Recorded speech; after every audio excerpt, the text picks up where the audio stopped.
Hi, today I'm going to show you how to remove and install a fuser on an HP LaserJet P2035 or a P2055. This is actually a repair you can do yourself. It does require some tools, and it probably requires probably about 20 minutes. I'm going to do this video today in multiple parts. And let's say that you had some print quality problems and you've replaced the toner cartridge and you're still getting some flaws on the paper. Maybe the toner's wiping off, or maybe you found some of that film that came out of the top of it that's part of the fusing assembly or the sleeve.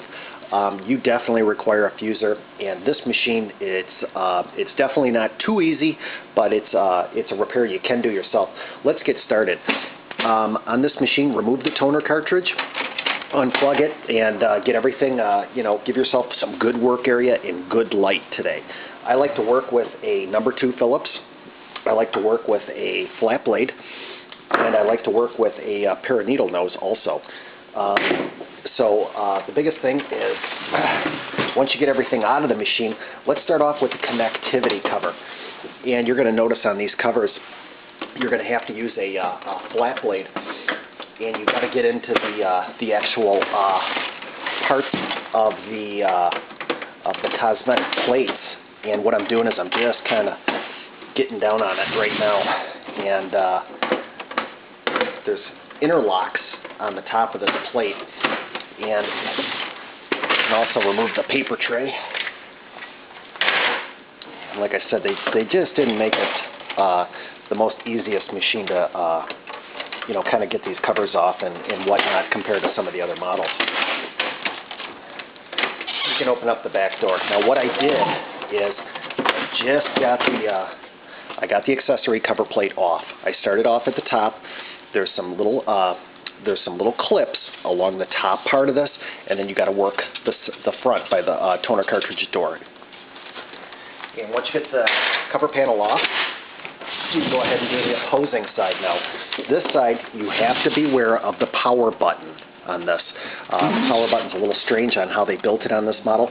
And again, what we want to do is we want to start from the back of the printer on this side. And again, getting a flat blade in there and then pushing forward. And you can see that came off. And now we really want to protect that power button on this one. HP chose to kind of use a really strange setup on this on-off switch. It just seems like there's a lot of mechanics there, and it shouldn't have been that much. That's my personal opinion. Now we can go around to the back of the machine, and we're going to have some screws we're going to want to remove. And we're going to have 1, 2 on the left side in the white plastic. Go ahead and remove those.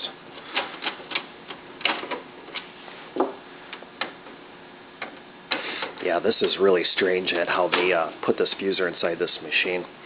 On these small machines, they just don't make it easy like the bigger machines. Okay, on the right side, we're going to have 3. 1, 2, and 3. And let's go ahead and remove those. I noticed on this machine, from just doing these in the past, that I don't know if it's just how they're made, or it just seems like that the screws are they're difficult to get out, almost like the assembly or the production of this model. They just did things real fast, and they just didn't pay attention to a lot of the little details as far as the technical approach to things, as far as service and down the road goes. Okay, at this point in time, remove the back door. You see it comes right off. 3 screws on the right, 2 on the left. Okay, now we want to remove 2 screws on the back of the machine. This holds on the cover assembly. So yeah, they just did things a lot different on this model. And it kind of bothers me as far as the service goes on it. And I just don't think this machine has the internal quality as some of the other machines. Okay, there's also a screw right here that has to come out for the lid. And we want to get that out. You can see it kind of gives you a hole where you can put your screwdriver in there. And you don't have to take that one out all the way. You can just loosen it up. And then on the opposing side, we have a wiring harness right here, and you can remove that. That's for the lid. It's for the control panel. And you got one large self-driving plastic screw that has to come out. And there's the lid assembly. Nice and easy, came right off. Now, on the back of the machine, there's a lot of wiring harnesses on this one that are going to have to come off. First, let's remove the two screws on the left side that hold the fuser in.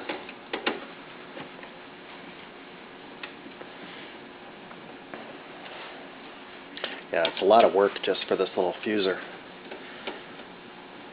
But again, it's not technical. It's just more time consuming than anything. And just making sure you take your time with this repair. So we had two screws on the left, one on the right. Okay, at this time we can go ahead and start to get some of these wiring harnesses off. I would probably like to go that route. I'm going to close in a little bit, and I'm going to let you go ahead and do this.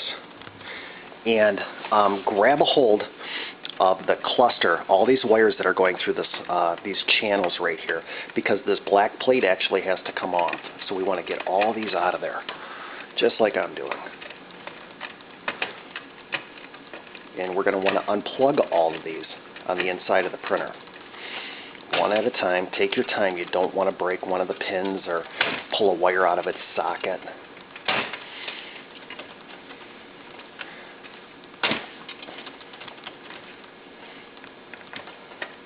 And get all these wires completely out of their channel. Okay, once these are off, now you got one black screw right in the middle. And we can go ahead and remove that. Now this plate will slide to the right and come off. See how I did that? Just slid it to the right. Okay, we still have some more wiring harnesses that we're going to have to come off. We have a blue one. Remove that. We have a multicolor one right in the middle, and then there's a white grounding clip that's on the right side. We're going to want to remove that also. And then we have a large plug-in on the left side, right where my finger is. There's two of them, and it's the one farthest on the left. Go ahead and, that's like a little pinch male-female plug. Okay. At this point in time, let's go ahead and remove this little plate that's right here, right where my finger is. It's got two screws. Let's go ahead and remove that.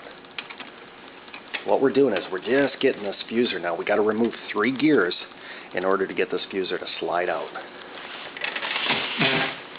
We got one on the front.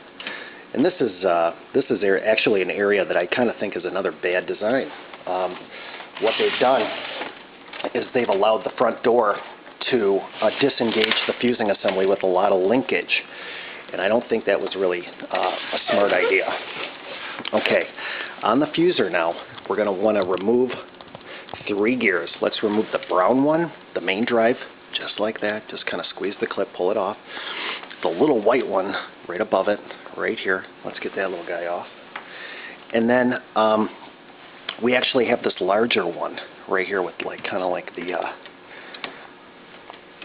Sometimes on this one, you almost have to go from the backside with a flat blade and press in on it while you're holding the clip. And by doing so, you can get this to come off.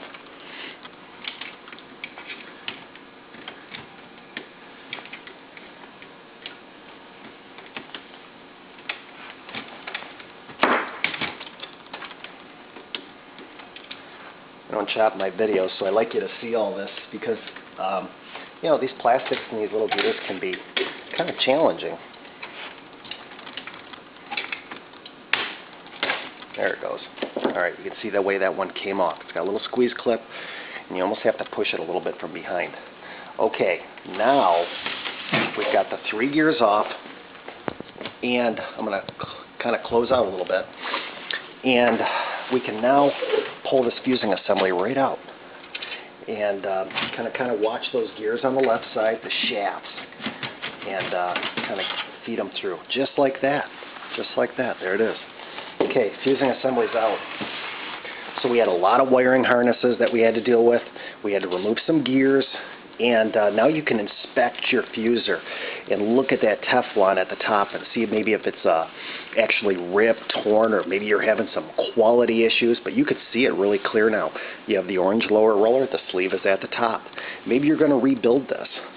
This is part of the fuser that I was telling you about. It's a camming device, and it relieves the pressure on the fuser. It makes the two rollers kind of come apart and close when you open and close the front door. I don't think that was a smart design by HP.